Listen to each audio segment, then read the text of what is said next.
This video is going to be about the advice I wish I was given when I was 18 years old. This is based on everything I've learned since then. I'm 26, turning 27 in November. Wow. There's one major lesson. Honestly, if I had to go back and talk to my 18-year-old self, I just tell him I love him. And there's not much advice I would give him because he got me here and he did a great job and I'm very grateful. And there's nothing catastrophic that I regret that I would want to be removed. All of it was pretty necessary for my evolution. But with all that being said, huge but, I will say there's one bit of advice I would love to reflect to him, and I'd love to reflect to everybody who's young. I mean, everybody just needs this advice, but if I could say something to a bunch of 18-year-olds, I'd tell them this. The world is a mirror. The world is not either inherently good or bad, and obviously that doesn't mean like things like poverty are good.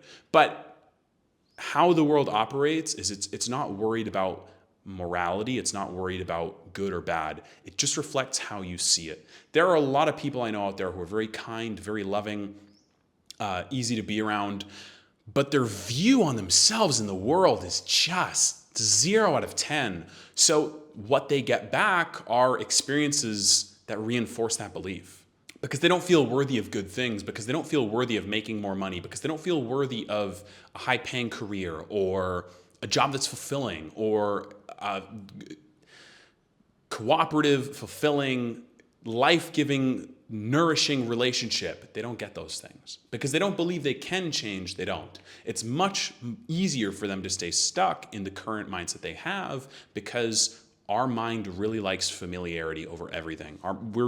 We were programmed through evolution to desire familiarity and comfort. Because think about it, back in the day, if you're like prehistoric times, you're unfamiliar with where you are. You could get eaten, you could get killed, a dinosaur, were you around when dinosaurs died? Just seriously ask that.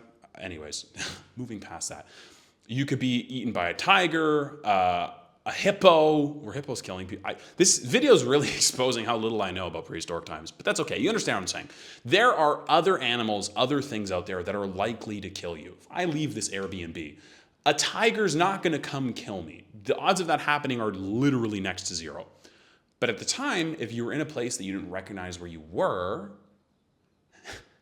the odds of you dying are high. If you go into the bush, there could be an animal there. There could be somebody else there. Somebody could kill you very easily because we aren't nearly as aware. We aren't nearly as developed. We don't have the moral ethics and codes we have today where it's like, yeah, killing is bad, right? Like slavery was literally legal up until, I don't know, like the 1700s or something. So think about prehistoric times. If it took humans that long to realize slavery wasn't good, people could just kill you and hunt and, overthrow your tribe and things like that. So if you were in unfamiliar situations, the odds of your life ending were much higher than if you knew where you were, than if you knew your circumstances, if you knew the people, if you knew the lay of the land. And so because that function in our brain of familiarity and comfort keeping us safe doesn't actively wipe out our entire species, evolution isn't taking that away from us. It's the same reason as like, why is childbirth hurt so much? Well, because we stand on 2 legs now. When we walked on all 4s, it was much easier and painless. And I actually think there's an element of like carrying generational trauma and pain being passed down through childbirth when you're literally creating life. But that's a conversation for another time. I don't think I'll make another YouTube video on that. So you'll just have to judge me based on that snippet of what I said. I'm sorry. But because we evolved from 4 legs to 2 legs, childbirth is significantly more painful. But that pain of childbirth doesn't wipe out the species, so we don't evolve past that feeling. We don't evolve differently because the end result of us living and having kids stays relatively the same. So it's the same way with our mind and our reasoning.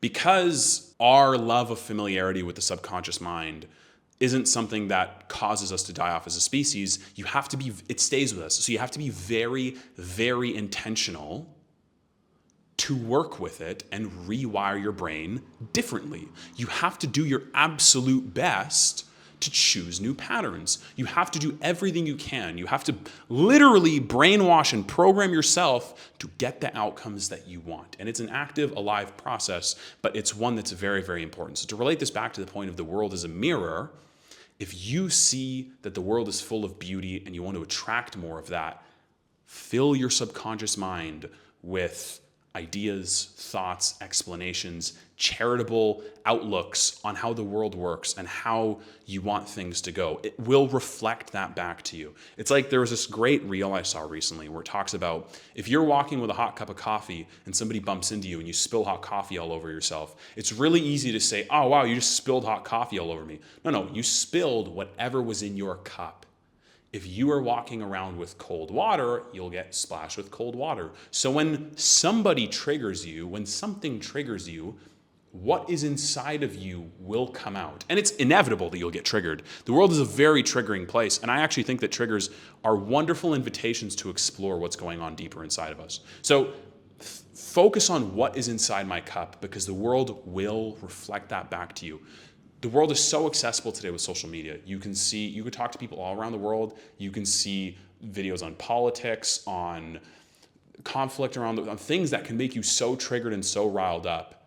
What is coming out? If you're able to not doom scroll and go down rabbit holes all day, well, good for you. I'm happy for you. But if you're able to see things that might be upsetting or might, rattle your cage a little bit, but you're not willing to make a definitive statement on the world being an awful place and it doesn't ruin your day, and you're able to stay even keeled and happy and overall optimistic about life, that's showing you what's inside of you. So the world is a mirror. Everything is a mirror. Your relationship is a mirror of how you really see yourself. I learned that the hard way multiple times. Your job is a reflection of how you really see yourself. Your friends are a reflection of how you see yourself. Your circumstances. I remember this blew my mind. I read a couple books on worthiness. There was The Worthy Project by Meadow DeVore. I also read this book called Existential Kink by Carolyn Lovewell. Both great books. And they talked about, look at your current circumstances. That reflects how you see yourself. And at the time, I was living in Toronto. I was living in an apartment by myself.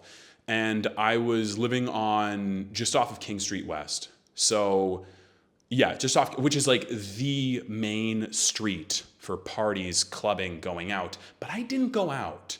And the reason I lived there is because it was close enough to Union Station so I could walk there and take the Up Express to Pearson, because I flew a lot. But I didn't go out. I didn't hang out with people. And it was very interesting. I put myself in situations where people are around and there's opportunities to do things, but I isolated myself.